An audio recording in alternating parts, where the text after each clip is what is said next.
नमस्कार मित्रांनो, pharma guidance या आपल्या यूट्यूब चॅनलवरती आपलं सर्वांचं स्वागत आहे. मित्रांनो, जे काय DMER स्टाफ नर्स या भरती संदर्भात जी काय महत्त्वाची जी काय गोष्ट होती ती म्हणजे या ठिकाणी सिलेक्शन लिस्ट आणि जे काय वेटिंग लिस्ट या ठिकाणी वेबसाईटवरती पब्लिश झालेली आहे, प्रकाशित झालेली आहे.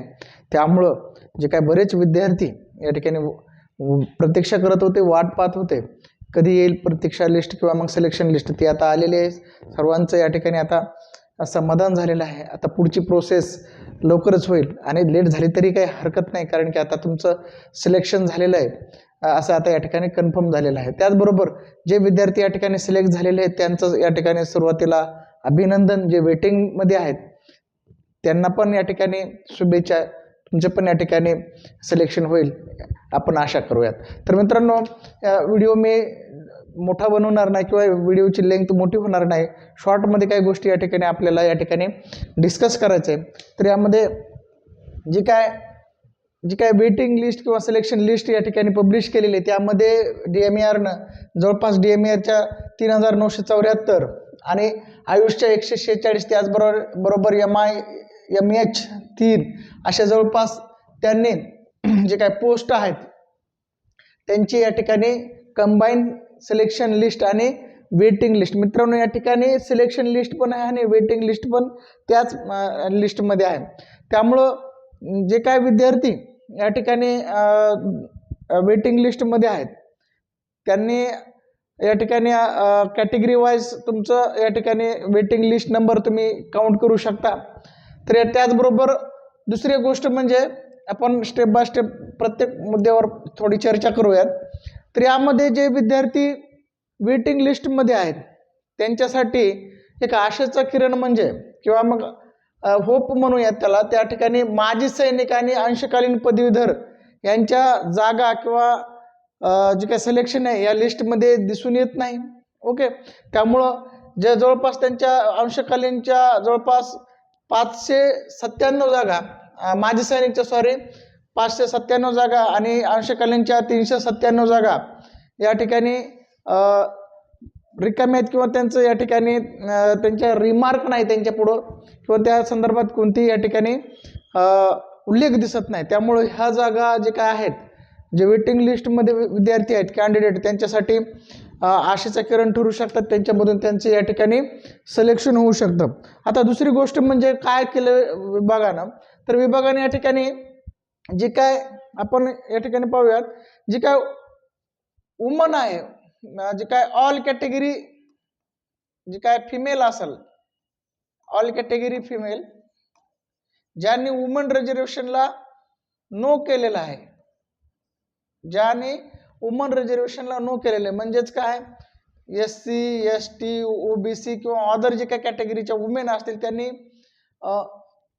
या ठिकाणी वुमन रिझर्वेशनला नो केलेलं आहे. तर त्यांचं जे काय सिलेक्शन आहे त्यांच्या जनरलमधून होईल, त्यांच्या कॅटेगरीच्या सर्वसाधारणमधून होईल. परंतु त्यांनी एस केलेलं आहे, ज्यांनी एस केलेलं आहे त्यांचे जर मार्क ओपनच्या महिलांच्या बरोबर असतील तर त्यांचं ओपन वुमन रिझर्वेशन म्हणून या ठिकाणी सिलेक्शन झालेलं आहे. म्हणजे ऑल कॅटेगरीच्या फिमेलचं, म्हणजे उदाहरण घ्यायचं झालं तर या ठिकाणी STच्या फिमेलला ओपनच्या फिमेलच्या बरोबर मार्क असतील मेरिट लिस्ट मध्ये आणि त्यांनी फिमेल रिझर्वेशनला एस केला असेल तर त्यांच्या ओपन फिमेलमधून त्यांचं काय झालेलं आहे, सिलेक्शन झालेलं आहे.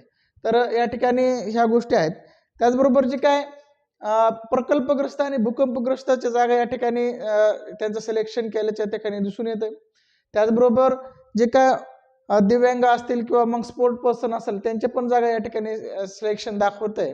त्यामुळं दुसरी गोष्ट म्हणजे जे विद्यार्थी वेटिंगमध्ये आहेत, आता वेटिंग लिस्टमध्ये आहेत, तर त्यांचा जे काय फायनल जे काय त्यांच्या कॅटेगरीचं जे काय सिलेक्शन आहे त्या कॅन्डिडेट पासून वेटिंग किती आहेत विद्यार्थी आपल्या त्या कॅटेगरीचे ते तुम्ही काउंट करा आणि त्या ठिकाणी तुमचा कितवा नंबर येतोय. समजा एका कॅन्डिडेटचा फायनल शेवटच्या सिलेक्शन कॅन्डिडेट पासून त्यांच्या कॅटेगरीमधून 8वा नंबर येत असेल तर त्यांनी थोडं होप ठेवण्याची गरज आहे. किंवा मग त्यांच्या जागानुसार समजा दुसरा येत असेल, दुसरा नंबर असेल वेटिंगला, तर त्यांचे लागण्याचे चान्सेस जास्त आहेत. किंवा मग त्याचबरोबर म्हणजे ह्या गोष्टी तुम्ही वेटिंगवर आपण कितव्या नंबरला आहेत ह्या पण तुम्ही या ठिकाणी काउंट करू शकता.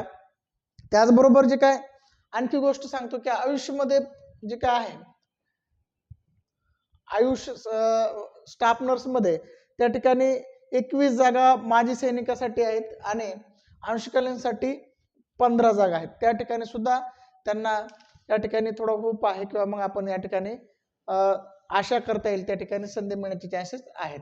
त्याचबरोबर दुसरी गोष्ट म्हणजे जे काय नेक्स्ट प्रोसेस काय असणार आहे. आता नेक्स्ट प्रोसेस मध्ये काय होईल की विद्यार्थ्याला या ठिकाणी जॉईनिंग लेटर किंवा अपॉइंटमेंट लेटर दिलं जाईल आणि मग त्याला 1 महिन्याचा कालावधी दिला जाईल आणि 1 महिन्याच्या कालावधीमध्ये तो जर जॉईन नाही झाला तर ती जागा रिक्त राहिली आणि पुढच्या प्रोसिजरमध्ये ती काय केली, त्याच्या नंतरचा जो काय वेटिंगचा कॅन्डिडेट आहे त्याला त्याला बोलवलं जाईल किंवा त्याला काय केलं जाईल, त्याला सिलेक्शन किंवा मग ऑफर लेटर दिलं जाईल.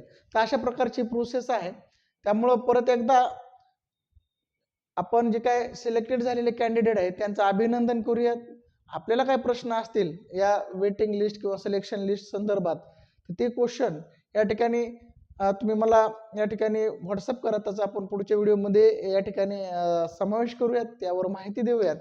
त्याचबरोबर चॅनलला जर सबस्क्राईब केलं नसेल, नवीन असाल तर चॅनलला सबस्क्राईब करा. व्हिडिओ आवडला असेल तर या ठिकाणी व्हिडिओला सुद्धा लाईक करा.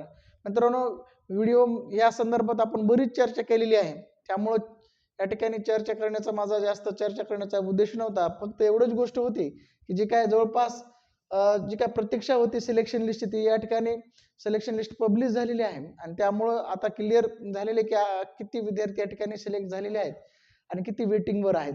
जे वेटिंगवर आहेत त्या विद्यार्थ्यांनी थोडं अपडेट राहणं गरजेचं आहे. जे काय वेबसाईट आहे संचालनालयाची किंवा त्या संदर्भात जे काय परिपत्रक असतील किंवा मग नोटीस असतील ते तुम्ही अपडेट राहणं गरजेचं आहे. जे काय रिकाम्या जागा असतील किंवा मग व्हॅकंट सीट असतील किंवा जे विद्यार्थी त्या ठिकाणी जॉईनिंग केले नाही त्यांच्या जागा तुम्हाला मिळू शकतात. कुणाला सांगतोय? वेटिंगवाल्या विद्यार्थ्यांना. ज्या ठिकाणी त्याचबरोबर दुसरी गोष्ट म्हणजे विभागाकडून जे काय नवीन जे काय महाविद्यालय आहेत त्यांच्या संदर्भात त्यांच्या जागा भरायच्या असेल भविष्यामध्ये तर त्या पण जागा या ठिकाणी या भरतीमधून भरण्याचे चान्सेस जास्त आहेत. कारण की या रिझल्टचं जे काय व्हॅलिडिटी आहे, वेटिंग पिरियड आहे 1 वर्षाचा आहे. या 1 वर्षामध्ये जेवढ्या काय जागा रिकाम्या राहतील त्या भरण्याचं जर शासनानं ठरवलं तर याच भरतीच्या किंवा याच रिझल्टमधून भरल्या जातील. त्यामुळं जे काही वेटिंगचे विद्यार्थी आहेत त्यांनी निराश होऊ नका, खचून जाऊ नका. तुम्हाला आणखी थोडे चान्सेस आहेत. फक्त जे काही लांबचे शेवटचे वेटिंगचे विद्यार्थी आहेत त्यांना एवढे काही चान्सेस नाही. काही पदाच्या किंवा काही कॅटेगरीच्या बाबतीत होऊ शकतं, परंतु सगळ्यांनाच आपण हमी देऊ शकत नाही किंवा त्यांच्याविषयी आपण बोलू शकत नाही. तर या ठिकाणी आपण थांबूयात. जय हिंद, जय महाराष्ट्र.